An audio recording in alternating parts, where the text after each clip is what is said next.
Next question বলা হচ্ছে কি যে Moinuddin Chishti the Sufi saint first Sufi saint came into India with the army of dash.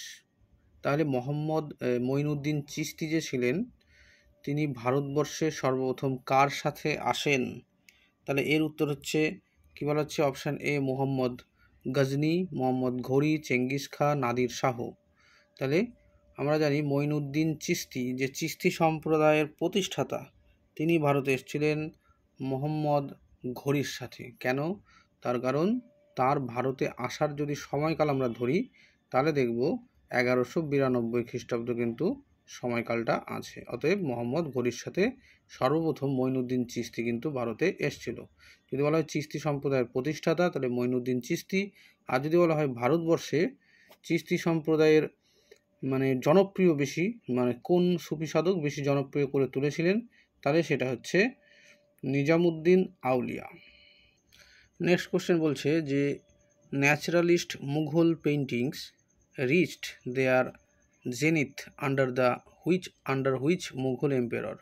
যে কোন মুঘল সম্রাটের রাজত্বকালে ন্যাচারালিস্ট যে মুঘল পেইন্টিং সেটা বা প্রকৃতিগত মুঘল পেইন্টিং ছবি সেটা সব থেকে উচ্চ স্তরে পৌঁছেছিল, উৎকৃষ্টতার সীমায় এসে পৌঁছেছিল। অপশান কি বলছে? হুমায়ুন, আকবর, জাহাঙ্গীর আর শাহজাহান। তাহলে মনে রাখতে হবে পেইন্টিংয়ের জন্য সর্বোচ্চ সর্ব উৎকৃষ্ট সময় মুঘল সম্রাটদের মধ্যে ছিল জাহাঙ্গীরের সময়কাল। তাহলে অপশান হচ্ছে সি। এবার চলে আসি next question. Who among the following foreign travellers visited India during the reason of Jahangir. জাহাঙ্গীরের রাজত্বকালে কোন বিদেশি পর্যটক ভারতবর্ষ ভিজিট করেছিল বা ভারতবর্ষে এসেছিলেন? তাহলে জাহাঙ্গীর বলছে, তাহলে জাহাঙ্গীরের ক্ষেত্রে আমরা কি দেখতে পাচ্ছি যে অপশান নাম্বার বি ফ্রান্সিসকো পেলসার্ট। এই ফ্রান্সিসকো পেলসার্ট কিন্তু জাহাঙ্গীরের দরবারে কিন্তু আসেন। অপশান নাম্বার এতে আছে ফাদার মনসোরেট। ফাদার মনসোরেট হচ্ছে আকবরের সময় এসেছিল। অপশান নাম্বার সিতে আছে নিকোলো মানুচি। মানুচি এসেছিল ঔরঙ্গজেবের সময়। আর ফ্রাঁসোয়া বার্নিয়ার এসেছিল শাহজাহানের রাজত্বকালে, যখন শাহজাহানের যে 4 পুত্র দারা, সুজা, মুরাদ, ঔরঙ্গজেবের উত্তরাধিকার যুদ্ধ চলছিল, সেই সময় এসে প্রথম কিন্তু দারা শুকোর দরবারে কিন্তু যুক্ত হয়েছিল। পরবর্তীতে ঔরঙ্গজেবের দরবারে কিন্তু ফ্রাঁসোয়া বার্নিয়ার যুক্ত হয়েছিল। নেক্সট চলে আসি which Mughal emperor has no Muslim in India. কোন মুঘল সম্রাটের কোনো সমাধি ভারতবর্ষের মাটিতে নেই? ঔরঙ্গজেব, জাহাঙ্গীর, হুমায়ুন এবং এর মধ্যে কোনোটি নয়। তাহলে এর মধ্যে কি বলছে? ঔরঙ্গজেবের ভারতে আছে, হুমায়ুনেরও ভারতেই আছে, কার নেই? জাহাঙ্গীরের নেই। জাহাঙ্গীর একটা লাহোরে আছে। তাহলে কি বলা হচ্ছে? কোন মুঘল সম্রাটের যে সমাধি বর্তমান ভারতবর্ষে নেই সেটা হচ্ছে জাহাঙ্গীরেরটা নেই। নেক্সট কোশ্চেন বলছে যে Upanishads were translated into Persian during the reason of dash. অর্থাৎ কার রাজত্বকালে উপনিষদের ফার্সি ভাষায় ট্রান্সলেট করা হয়েছিল? আমরা জানি উপনিষদকে ফার্সি ভাষায় ট্রান্সলেট করেছিল দারা শুকো। তাহলে দারা শুকো যদি ট্রান্সলেটটা করে তাহলে দারা শুকো ছিল হচ্ছে শাহজাহানের বড় ছেলে। তাহলে আমরা সময়কালটা কি পাবো? শাহজাহানের সময়কালে দারা শুকো ফার্সি ভাষায় উপনিষদের ট্রান্সলেট করেছিল। অতএব উত্তর হচ্ছে Shah Jahan, option A. Next question বলছে Babur assume the title of Ghazi after the dash. কোন যুদ্ধের সময় বা কোন যুদ্ধের পরে ঠিক না, সময় হবে, কোন যুদ্ধের সময় বাবর গাজী উপাধি ধারণ করেছিল? তাহলে সেটা হচ্ছে battle of Khanwa. Battle of Khanwa যখন হচ্ছে অর্থাৎ 1527 খ্রিস্টাব্দে রানা সঙ্গের সঙ্গে, তখন কিন্তু তিনি গাজী উপাধিটা ধারণ করেছিলেন। নেক্সট কোশ্চেন বলছে who among the following was given the title of Shah Buland Iqbal by Shah Jahan. অর্থাৎ শাহজাহান কাকে শাহ বুলন্দ ইকবাল উপাধিটা দিয়েছিলেন? তাহলে এর উত্তর হবে কি? তার বড় ছেলে দারা শুকোকে দিয়েছিলেন। নেক্সট কোশ্চেন বলছে আইডেন্টিফাই দ্য হিস্টোরিক্যাল প্লেস। সেই ঐতিহাসিক স্থানের যা নির্বাচন করতে বলছে হোয়ার ইবাদত খানা, বীরবল হাউস, তানসেন্স বারাদরি আর সিচুয়েটেড। এগুলো কোথায় আছে? সেটা হচ্ছে ইবাদতখানা বীরবল হাউস, তানসেনের বারোদরিয়ারা আছে, সমস্তটা হচ্ছে ফতেপুর সিকরি, অর্থাৎ option B Fatehpur Sikri. Next question বলা হচ্ছে যে অ্যামং শিবাজির অষ্টপ্রধান, শিবাজির অষ্টপ্রধানদের মধ্যে who did not have to perform any military duty, শিবাজির যে অষ্টপ্রধান ছিল তার মধ্যে কাকে মিলিটারি ডিউটি পালন করতে হতো না?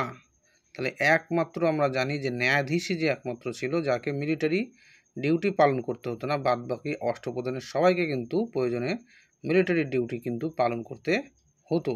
ঠিক আছে, তাহলে ন্যায়াধীশ হচ্ছে এর উত্তর, যে মিলিটারি ডিউটি পালন করতে হতো না অষ্টপ্রধানের। নেক্সট কোশ্চেন চলে আসি, কি বলছে, Murshid Quli Khan was appointed subedar of Bengal by which Mughal emperor, কোন মুঘল শাসক মুর্শিদ কুলি খাঁকে বাংলার সুবাদার পদে নিয়োগ করেছিলেন? এখানকার অপশান হবে ফারুক শিয়ার। এখানে আমরা বলে রাখি যে ফারুক শিয়ারকে সুবাদার, বাংলার সুবাদার মানে মুর্শিদ কুলি খানকে বাংলার সুবাদার নিয়োগ করেছিল ফারুক শিয়ার। আর ঔরঙ্গজেব কী করেছিল? ঔরঙ্গজেব হচ্ছে দেওয়ান নিয়োগ করেছিল। ঠিক আছে, এই জায়গাটা কিন্তু গুলিয়ে যেতে পারে, যে ঔরঙ্গজেব মুর্শিদ কুলি খাঁকে দেওয়ান নিয়োগ করেছিল, আর ফারুক শিয়ার কিন্তু মুর্শিদ কুলি খাঁকে সুবাদার নিয়োগ করেছিল। ঠিক আছে, দেওয়ান মানে শুধুমাত্র অর্থ ট্যাক্সগুলো কালেক্ট করতে পারবে দেওয়ান, আর সুবাদার মানে সুবার হেড, বা সুবা বলতে মুঘল যুগে প্রদেশগুলোকে সুবা বলা হতো, তো সেই বাংলা সুবা একটা ছিল, তো সুবার হেড হচ্ছে সুবাদার। নেক্সট কোশ্চেন বলছে, who is the author of book the permanent settlement of Bengal? John More, Philip Francis, Ranajit Guha and D Sirajul Islam. তাহলে এখানে অ্যান্সার হবে Sirajul Islam. Who is the author of the book the permanent settlement of Bengal, এর লেখক সিরাজুল ইসলাম।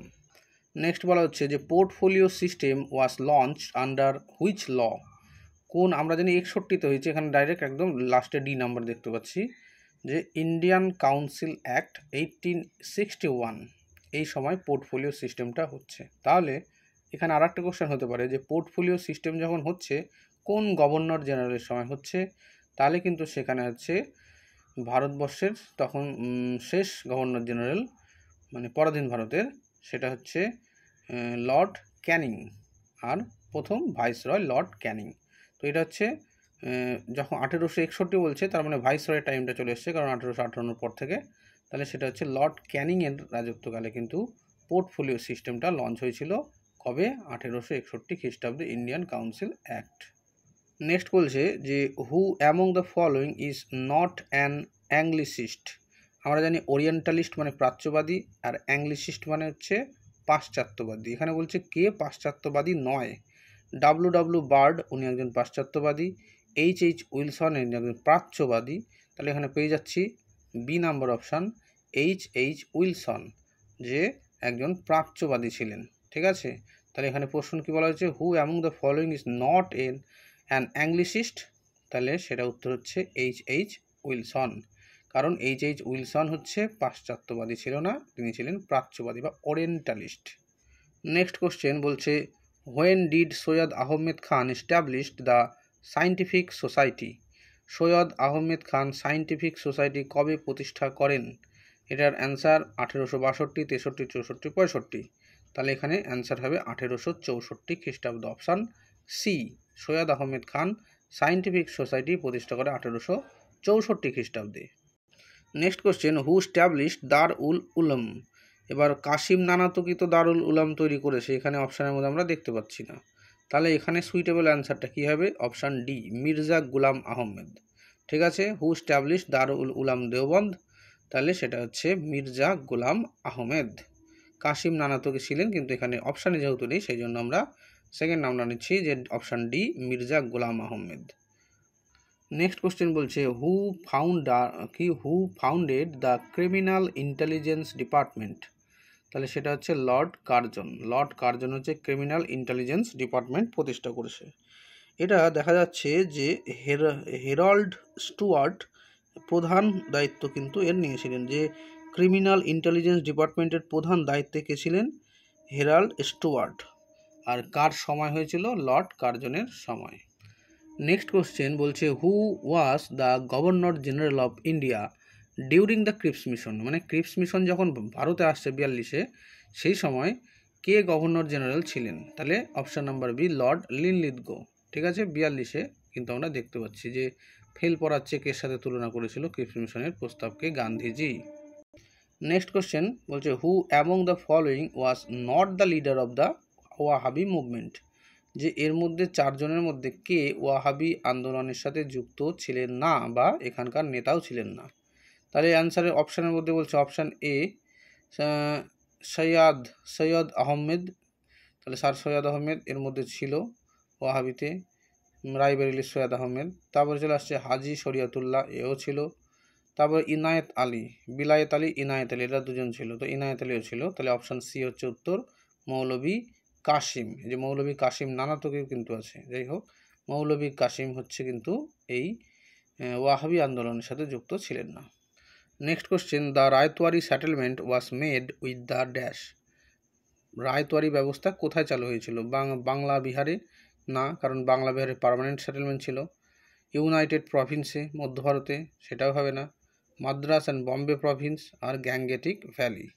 তাহলে রায়তওয়ারি ব্যবস্থা আমরা জানি রায়তওয়ারি ব্যবস্থা দক্ষিণ ভারতে ছিল, অর্থাৎ এখানে দক্ষিণের দুটোই জায়গার নাম দেওয়া আছে, একটা হচ্ছে মাদ্রাস আর বম্বে, তাহলে এখানে। আর উত্তরের দিকে ছিল হচ্ছে মহলওয়ারি। ঠিক আছে, তাহলে রায়তওয়ারি বন্দোবস্ত দেখতে পাচ্ছি কি মাদ্রাস এবং বম্বেতে হয়েছিল, রায়তদের সাথে ডাইরেক্ট কিন্তু এখানে ট্যাক্স কালেক্ট করা হতো।